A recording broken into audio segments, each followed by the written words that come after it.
mayroon tayong Hyundai na Accent 2018 model siya. So biglang pumalya, na diagnose natin yung coil niya sumabog. Ito, no?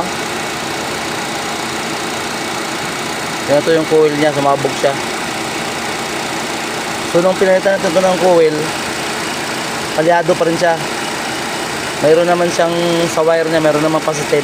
Nawala yung blink niya, yung flasher niya para doon sa spark plug na masunog yung gasolina. So wala na ibang panggalingan yung trouble niyan kundi computer. Yan. Pina-repair natin yung computer na yan. Yan. Pina-repair natin yung computer. Yan siya.